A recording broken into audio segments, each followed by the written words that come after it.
زمین و زمان تمہارے لیے، مکین و مکان تمہارے لیے، زمین و زمان تمہارے لیے، مکین و مکان تمہارے لیے۔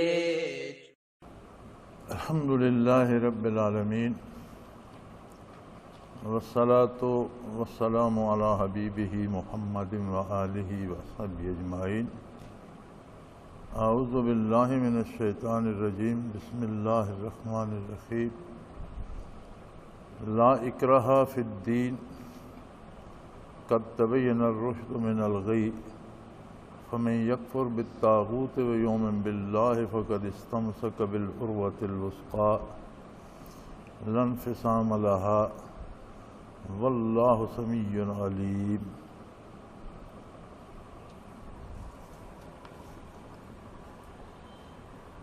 ارشاد باری ہے، لا اکراہ فی الدین، دین کے قبول کروانے میں کوئی زبردستی نہیں ہے۔ اس لیے قد تبین الرشد من الغی، ہدایت اور گمراہی، دین اور بے دینی، اسلام اور کفر واضح کر دیے گئے ہیں۔ فمن یکفر بالطاغوت، اب جو شیطان کی بات کا انکار کرے گا، ویؤمن باللہ، اور اللہ پر ایمان لائے گا، فقد استمسک بالعروۃ الوثقی، اس نے ایک بہت ہی مضبوط حلقہ تھام لیا، لا انفصام لہا، جسے کبھی ٹوٹنے کا کوئی خطرہ نہیں۔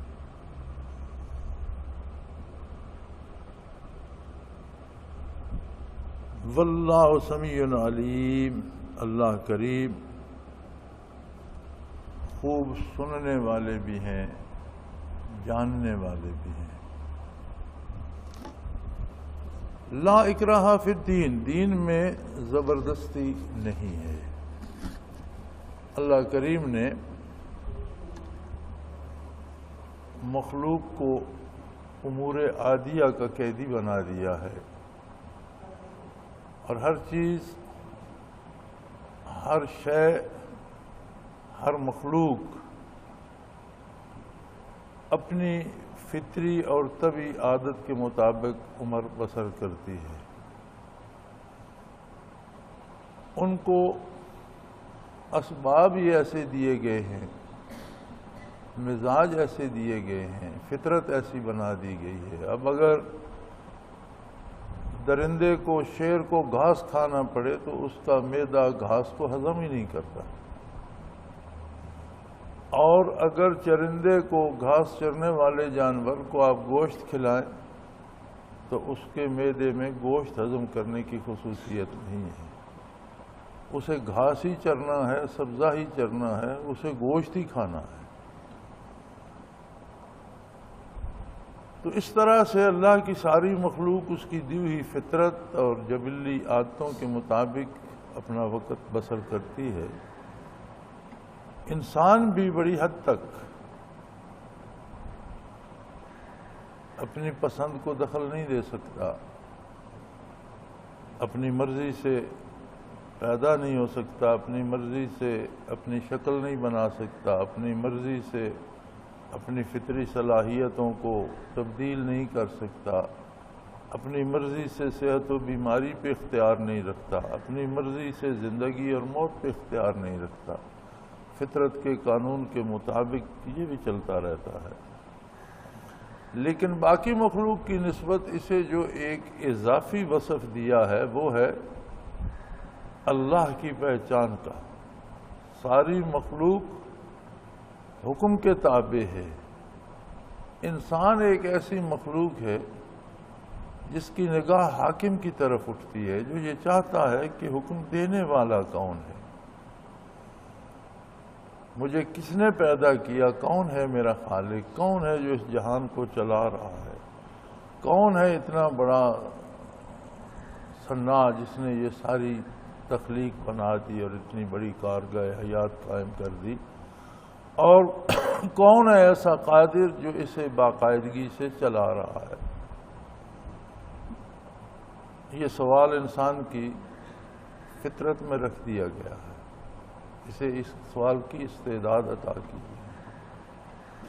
اب اس کے بعد اسے مجبور نہیں کیا گیا کہ یہ ضرور مانے، اور یہی کچھ امتحان ہے، اور یہی انسان کا اختیار بھی ہے۔ اسے موقع دیا گیا ہے، ایک طرف انبیاء اور رسل مبعوث فرمائے، اپنی ہدایت کی کتابیں نازل فرمائی، اور اللہ کریم نے مسلسل و پہم ہدایت کے پیغام کو جاری و ساری رکھا، اور انشاءاللہ العزیز قیامت تک اللہ کے بندے اللہ کا پیغام پہنچاتے رہیں گے، یہ سلسلہ جاری و ساری رہے گا۔ اب دوسرے انسانوں کو یہ اختیار ہے کہ وہ اللہ کے اس پیغام کو قبول کرتے ہیں یا نہیں کرتے، اس میں زبردستی نہیں کی جائے گی، کیونکہ اگر زبردستی وہ چاہتا تو خود ساری مخلوق سے اپنے آپ کو منوا لیتا۔ اس کی دی ہوئی قدرت سے ہم سانس لیتے ہیں، اگر وہ روک دے تو دوسری سانس نہیں آتی۔ اگر وہ فطرتاً اور حکماً منوانا چاہتا تو کسی کو مجال دم زدن نہ تھی، لیکن جب یہ شعور بخشا کہ انسان یہ سوال کر سکتا ہے کہ خالق کون ہے، تو پھر اسے یہ موقع بھی دیا گیا کہ وہ پہچانتا ہے، قبول کرتا ہے اللہ کے پیغام کو یا نہیں۔ اب لا اکراہ فی الدین کا یہ معنی نہیں لیا جائے گا کہ جو جس کا جی چاہے کرے اسے روکا نہ جائے، نہیں۔ لا اکراہ فی الدین کا معنی یہ ہے کہ اگر کوئی اسلام قبول نہیں کرنا چاہتا تو زبردستی قبول نہیں کرایا جائے گا، لیکن جب وہ معاشرے میں رہتا ہے تو جو اصول و ضوابط ہیں وہ اس کو بھی ماننے پڑیں گے۔ قرآن کریم نے اسلامی ریاست اور معاشرے کی ایک صورت دی ہے، اس میں جائز و ناجائز، حلال و حرام بتائے ہیں۔ بعض ایسی حقیقتیں ہیں جو بین الاقوامی ہیں، مثلا دنیا کا کوئی شخص وہ مومن ہے یا نہیں ہے یہ نہیں کہتا کہ جھوٹ بولا جائے۔ ایک بین الاقوامی مسلمہ اصول ہے کہ بات سچی کی جائے، جھوٹ نہ بولا جائے۔ یہ بھی بین الاقوامی مسلمہ اصول ہے کہ کسی دوسرے کا مال ناجائز طریقے سے نہ لیا جائے، کسی دوسرے کی عزت و آبرو خراب نہ کی جائے۔ تو اسلام کے بیشتر اصول تو وہ ہیں جو بین الاقوامی طور پر مسلمہ ہیں، کوئی مسلمان ہے یا نہیں، لیکن ان سب کو وہ ضروری اور اچھا سمجھتا ہے۔ تو جو ایمان نہیں لائے گا اسے بھی جو معاشرے کے قوانین و ضوابط ہیں ان کی پاسداری کرنا پڑے گی، اور جو ایمان لاتا ہے اور قبول کرتا ہے اسے کما حقہ دین کا اتباع کرنا پڑے گا، اور اگر وہ دین کے اتباع سے جی چراتا ہے تو معاشرے کو چلانے والے ذمہ دار لوگ جو خود کو حکمران سمجھتے ہیں، حکمران کہلاتے ہیں، صدور اور وزراء کہلاتے ہیں، ان کی ذمہ داری ہے کہ کلمہ پڑھنے کے بعد جو شخص دین پر عمل نہیں کرتا اس کی باز پرس کی جائے اور اس پر اسے سزا دی جائے جو سزائیں اسلام نے مقرر کر دی ہیں۔ مثلا آپ فرائض عبادات ہی کو لے لیں تو اگر کوئی جان بوجھ کر فرائض ترک کر دیتا ہے تو اس کے لیے حکم ہے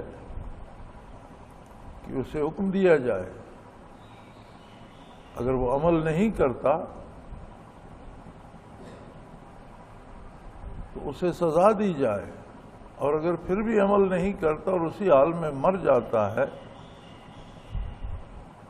تو امام شافعی، امام مالک، امام احمد بن حنبل علیہم الرحمہ فرماتے ہیں کہ اس کا جنازہ نہ کیا جائے، اسے مسلمانوں کے قبرستان میں دفن نہ کیا جائے۔ امام اعظم ابو حنیفہ رحمۃ اللہ تعالی علیہ بلکہ ائمہ ثلاثہ تو فرماتے ہیں اگر وہ مسلسل تارک صلاۃ ہے تو اسے حکومت قتل کر دے، سزا موت دی جائے، اور پھر اس کا جنازہ بھی نہ کیا جائے اور اسے مسلمانوں کے ساتھ دفن بھی نہ کیا جائے۔ امام ابو حنیفہ رحمۃ اللہ تعالی علیہ فرماتے ہیں کہ وہ جب ایمان کا انکار نہیں کرتا تو یہ بھی ایک نیکی ہے، ایک نیک عمل ہے کہ وہ ایمان تو لایا، اب صلاۃ کا انکار نہیں کرتا، انکار کرے تو پھر تو کافر ہو جائے گا، انکار نہیں کرتا گناہ گار ہے، لیکن اسے قتل نہ کیا جائے، اسے زندگی بھر جیل میں رکھا جائے، شاید کبھی اسے توفیق ہو جائے اور وہ توبہ کر لے اور نماز ادا کرنے لگے۔ لیکن اگر وہیں اسی حال میں مر جاتا ہے تو پھر وہ بھی فرماتے ہیں کہ پھر اس کا جنازہ نہ کیا جائے، اسے مسلمانوں کے قبرستان میں دفن نہ کیا جائے۔ ہم نے لا اکراہ فی الدین سے معنی یہ لے لیا ہے اب ہمارے عہد میں کہ دین ذاتی معاملہ ہے، اب اس کا حکومت کا تو اس سے کوئی سروکار نہیں، کوئی نماز پڑھتا ہے پڑھے، نہیں پڑھتا نہ پڑھے، کوئی روزہ رکھتا ہے رکھے، نہیں رکھتا نہ رکھے، تو اس سے نہیں، حکومت ذمہ دار ہے اس کی، اور جو دین قبول کرتا ہے وہ جب دین میں کوتاہی کرے گا تو سزا کا مستحق بھی ہے، اور تاکیداً اس سے دین پر عمل کرانا حکومت کی ذمہ داری بھی ہے۔ لا اکراہ فی الدین کا مفہوم یہ ہے کہ کسی غیر مسلم کو مسلمان ہونے پر زبردستی نہیں کی جائے۔ اسلام نے انسانی حقوق غیر مسلم کو بھی عطا فرمائے ہیں، وہ معاشرے میں رہ سکتا ہے، اس کی جان مال آبرو کی حفاظت کی جائے گی، اس کی حدود متعین ہے کہ کہاں تک اس کے ساتھ کیا برتاؤ کیا جائے گا، اس کے ساتھ اس نے سلوک کیا جائے گا، بیمار ہوگا تو اس کا علاج کیا جائے گا، اس کے بچوں کو تعلیم کی سہولت دی جائے گی، باقی سارے انسانی حقوق اس کے پورے کیے جائیں گے۔ لیکن جو حقوق محض مسلمان ہونے کے ہیں، مثلا اسلامی اعزاز و اکرام ہے، اسلامی عبادت گاہیں ہیں، ان میں جا کر عبادت کرنے کا حق ہے، یا اس طرح کے، یا حج ہے، زکوٰۃ ہے، تو اس طرح کے حقوق صرف مسلمان کے ہوں۔ تو لا اکراہ فی الدین کا مفہوم یہ ہے کہ دین کو قبول کرانے میں کسی پر زبردستی نہیں کی جائے۔ یہ بالکل ایسے ہے جیسے زبردستی فوج میں بھرتی نہ کیا جائے، لیکن جو فوج میں بھرتی ہو جاتا ہے پھر وہ فوجی قواعد کی خلاف ورزی نہیں کر سکتا، پھر اس کی مجبوری ہے کہ ان قواعد پر عمل کرے، اور اگر خلاف ورزی کرتا ہے تو سزا پاتا ہے۔ تو یہی حال یہاں بھی ہے کہ دین قبول کرانے میں زبردستی نہیں کی جائے گی، لیکن کلمہ گو جو دین میں سستی کرتے ہیں اور دین پر عمل نہیں کرتے وہ شرعی سزاؤں کے مستحق ہیں، اور حکومت اور حکمران جو معاشرے کو چلانے کے ذمہ دار ہیں وہ اس کے لیے جواب دہ ہوں گے اللہ کے حضور، اور وہ ذمہ دار ہیں اس کا۔ دین قبول کرانے میں اس لیے زبردستی نہیں کی جائے گی کہ اسے شعور دیا اللہ کو جاننے کا، پھر انبیاء اور رسل اور کتابیں بھیج کر سامان ہدایت اللہ نے مکمل کر دیے۔ قد تبین الرشد من الغی، بغاوت اور کفر سے اطاعت اور دین بالکل روشن اور واضح ہو کر الگ ہو گئے، اور دونوں راستے صاف ہو گئے کہ اللہ کو ماننے کا، اطاعت کا یہ راستہ ہے، بغاوت کا وہ راستہ ہے۔ اب اس کے پاس اختیار ہے کہ وہ کس راستے پہ چلتا ہے۔ اگر کسی نے شیطان کی بات نہ مانی، باتیں دو ہی ہیں، اللہ کی رحمان کی بات ہے یا اس کے مقابلے میں شیطان کی بات ہے۔ آدمی دو میں سے ایک طریقے پہ ضرور چلتا ہے، یا اللہ کی اور اللہ کے حبیب کی، اللہ کے رسول کی، اللہ کے دین کی پیروی کرتا ہے۔ جہاں سے بھی دین کو چھوڑتا ہے وہاں وہ شیطان کی پیروی کرتا ہے۔ تو فرمایا جس نے شیطان کا انکار کیا اور اللہ پر ایمان لایا، اس نے بہت مضبوط حلقے کو تھام لیا، اسے بہت مضبوط آسرا مل گیا، وہ ایک بہت مضبوط حصار میں آ گیا جہاں اسے اللہ کا تحفظ حاصل ہے، اور وہ ایسا حصار ہے جس کے شکستگی کا کوئی امکان، کوئی خطرہ نہیں ہے، جو کبھی ٹوٹنے والا نہیں ہے۔ اور اللہ کریم خود جاننے والے بھی ہیں، سننے اگر کوئی قولن کہتا ہے میں ایمان لایا، وہ خود سنتے ہیں، اور اس کے دل میں کیا کیفیت ہے وہ اسے اللہ جاننے والے ہیں۔ اللہ جانتا ہے کہ یہ خلوص سے ایمان لایا یا منافقت کر رہا ہے، اس کے دل نے بھی مانا یا صرف زبان مان رہی ہے، تو اللہ سنتے بھی ہیں، جانتے بھی ہیں۔ اور پھر مزے کی بات یہ ہے کہ جو بھی ایمان لاتا ہے، جس نے بھی خلوص قلب سے کہا لا الہ الا اللہ محمد الرسول اللہ صلی اللہ علیہ وآلہ وسلم، اللہ اس کا دوست بن جاتا ہے۔ ہم بہت سے بزرگوں کے بارے یقین رکھتے ہیں، اعتماد رکھتے ہیں کہ یہ ولی اللہ ہیں، اللہ کے دوست ہیں۔ ولی کا معنی دوست ہے۔ ہم ان کا بہت احترام کرتے ہیں، ان سے برکات اور فیوزات کے طلبگار ہوتے ہیں، تمنا رکھتے ہیں، ان کی زیارت کرنا باعث برکت سمجھتے ہیں، ان کی محفل میں بیٹھنا باعث برکت سمجھتے ہیں، اور ہے بھی درست ہے۔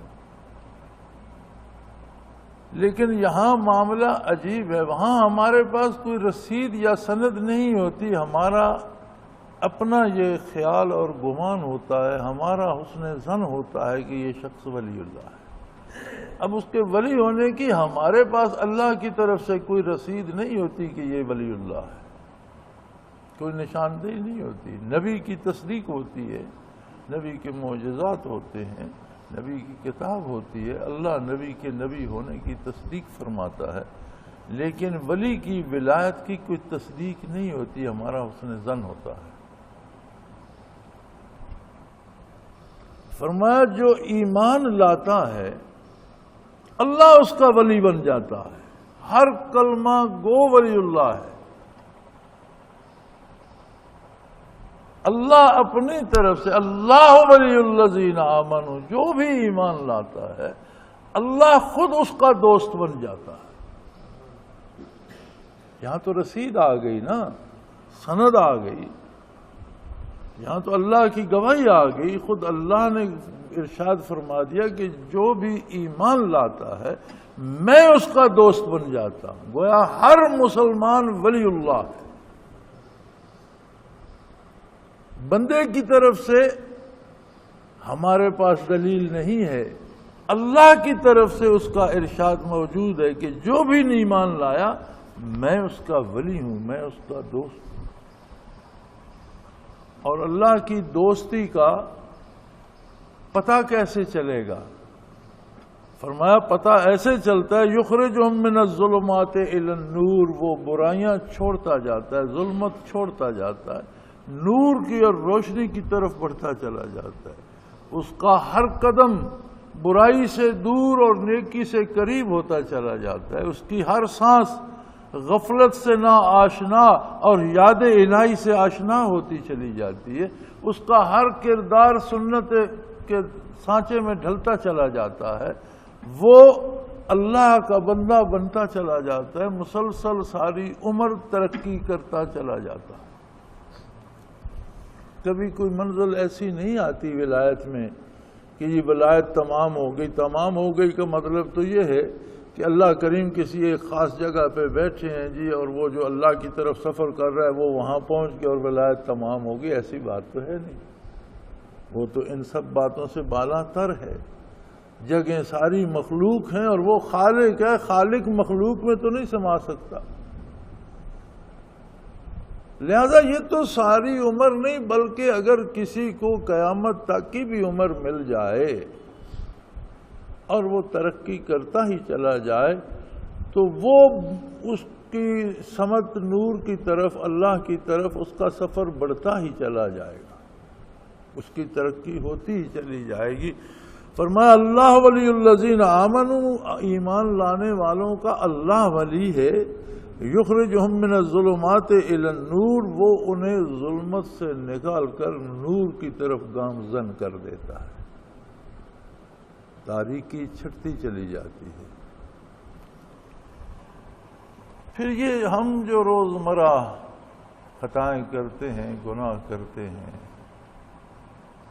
اللہ کو بھول بیٹھتے ہیں، یہ کیا ہے؟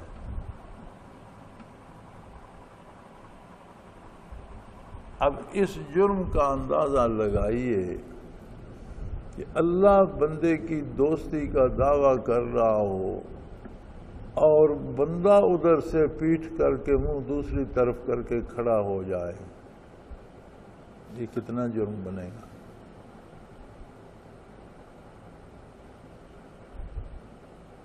تو ہر خطا علماء حق فہرست بتاتے ہیں، گناہ کبیرہ یہ ہیں، پھر گناہ صغیرہ یہ ہیں، چھوٹے گناہ یہ ہیں، بڑے یہ ہیں۔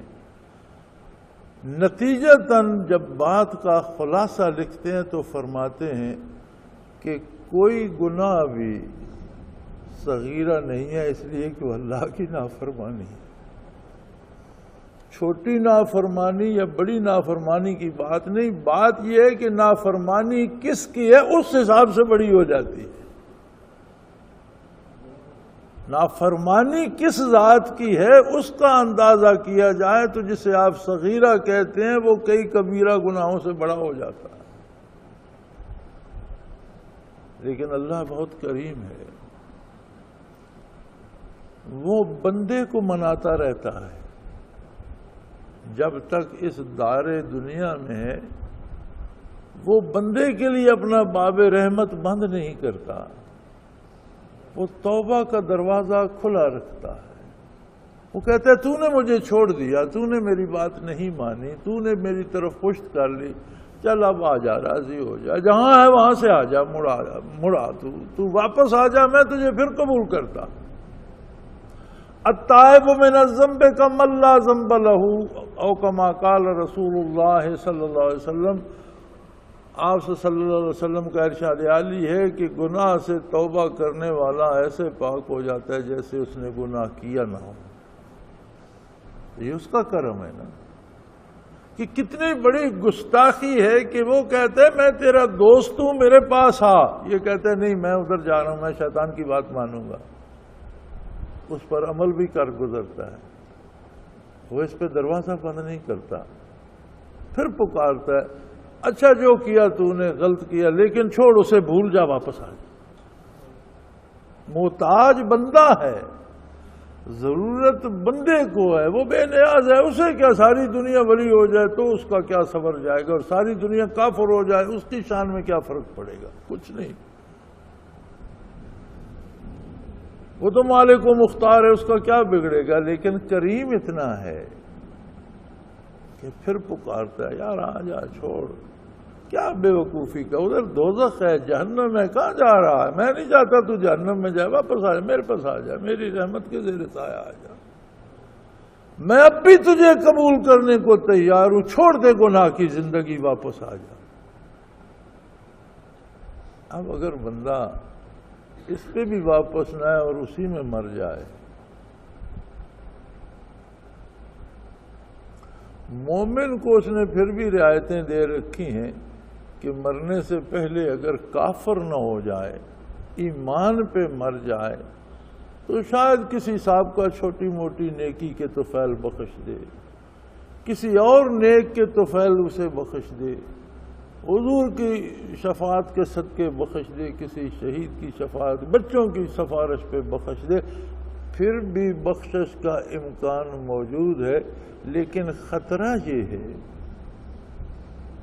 کہ بندہ جب نافرمانی کر کے پشت پھیر کے چلتا ہے اور وہ بے نیاز بلاتا رہتا ہے اور بندہ واپس نہیں آتا، تو ایک لمحہ ایسا بھی آتا ہے جب وہ کہتا ہے اچھا اب تو واپس آ ہی نہیں سکے گا۔ اگر بات یہاں تک پہنچ جائے تو قصہ ختم ہو جاتا ہے، اور آپ یہ دیکھتے ہیں کہ بندے کیوں بے دین ہو رہے ہیں۔ اچھے بھلے گھروں میں پیدا ہوتے ہیں، ماں باپ پڑھے لکھے ہوتے ہیں، عقائد سمجھتے ہیں، بیٹا ایک نئے گمراہ فرقے میں شامل ہو جاتا ہے۔ کیوں ایسا کرتا ہے؟ آپ نے کبھی کسی نیکی کرتے ہوئے گمراہ ہوتے دیکھا؟ نیکی سے گمراہ نہیں ہوتا، وہ برائی سے گمراہ ہوتا۔ اور جتنے گمراہ فرقوں میں جو لوگ شامل ہوتے ہیں، یقیناً برائی کرتے کرتے، بدکاری کرتے کرتے، گناہ کرتے کرتے اللہ کریم بلاتے رہتے ہیں، وہ دور بھاگتے رہتے ہیں۔ وقت آتا ہے جب وہ باب رحمت بند کر دیتا ہے، اب وہ کٹی پتنگ کی طرح ہے، اللہ کو کیا پرواہ ہے کس فرقے میں جا رہا ہے اور کس جھاڑی سے الجھ رہا ہے۔ اس لیے گمراہ فرقے پیدا ہو جاتے ہیں۔ گناہوں کی کثرت ایک ایسا وقت بھی لے آتی ہے جب ایمان قبول کرنے کی اہلیت ہی سلب ہو جاتی، دل سیاہ ہو جاتی۔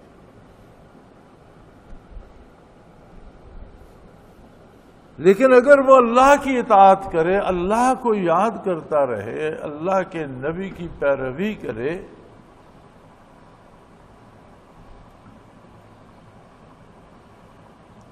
اللہ اسے معشوق کا درجہ دے دیتا۔ دنیا میں سب سے زیادہ لاڈلے معشوق ہوا کرتے ہیں۔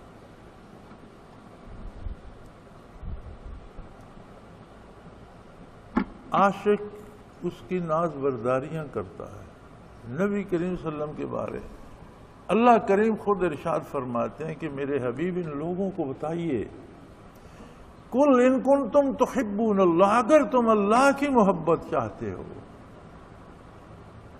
اگر تمہیں اللہ سے محبت، اللہ کے پیار کی تلاش ہے، فاتبعونی، میری غلامی قبول کر لو، بلا چوں چنا، میرے نقوش کف پا پہ چلے آؤ۔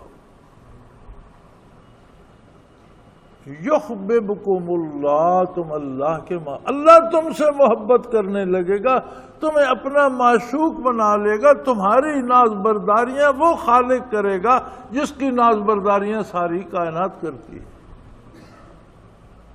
جس درگاہ پہ سارے سر جھکتے ہیں وہ تمہارے ناز اٹھائے گا، تمہیں اپنا محبوب بنا لے گا، اپنا لاڈلا بنا لے گا، اپنا پیارا بنا لے گا۔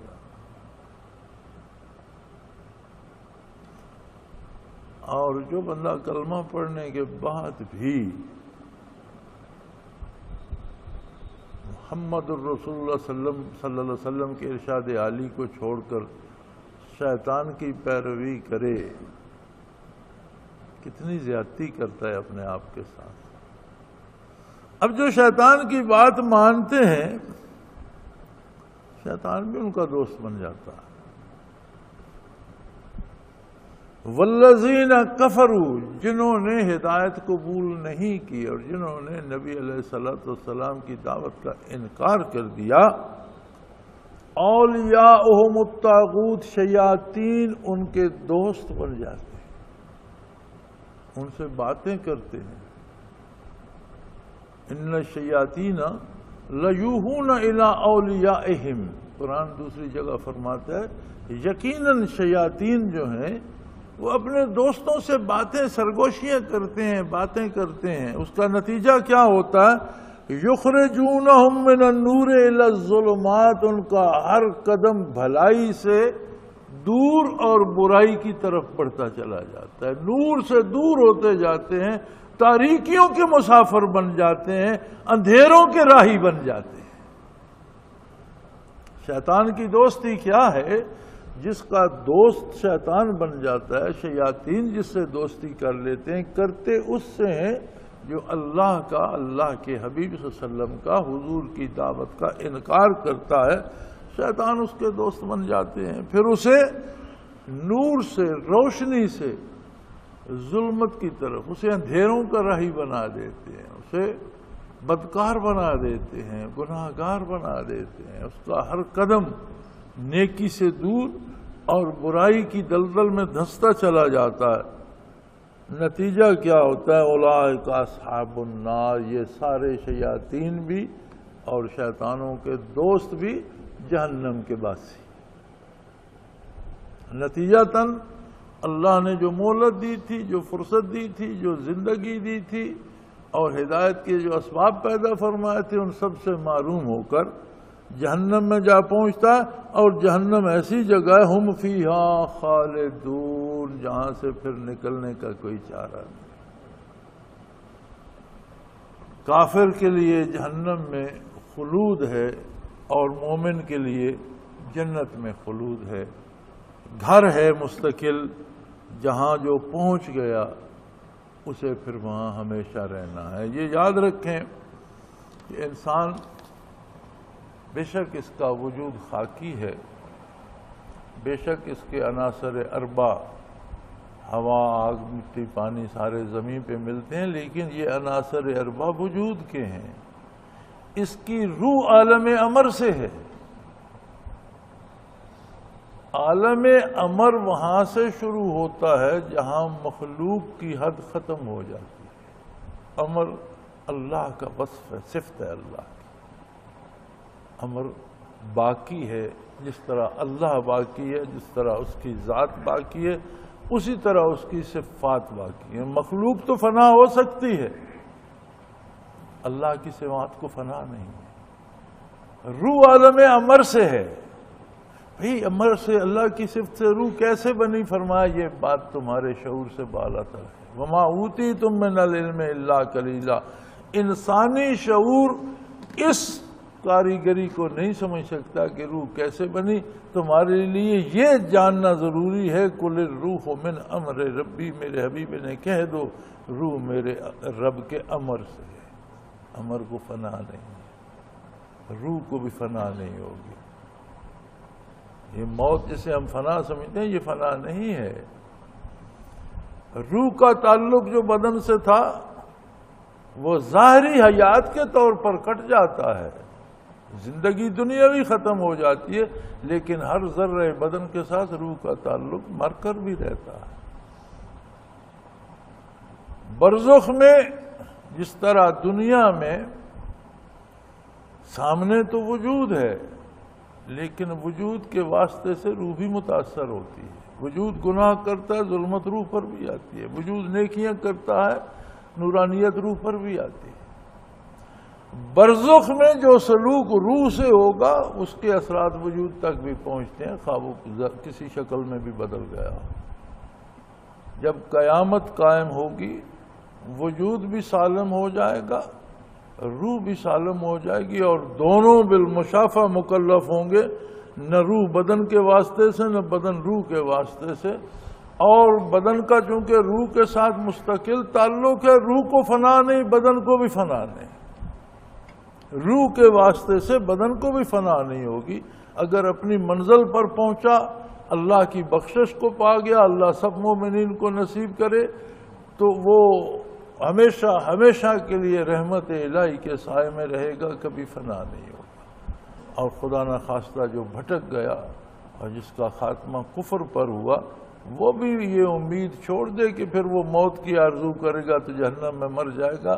جہنم میں موت نہیں آئے گی، اور نہ جہنم ختم ہوگی نہ وہ ختم ہوگا، وہاں بھی ہمیشہ ہمیشہ کے لیے رہنا پڑے گا۔ اللہ تمام مومنین کو جہنم سے بچائے اور ہدایت پر استقامت دے، اور نبی کریم صلی اللہ علیہ وسلم کے اتباع کی توفیق عطا فرمائے۔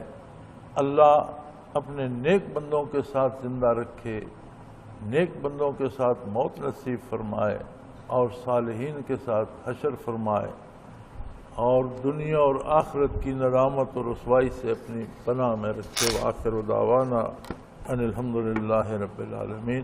زمین و زمان تمہارے لیے، مکین و مکان تمہارے لیے، زمین و زمان تمہارے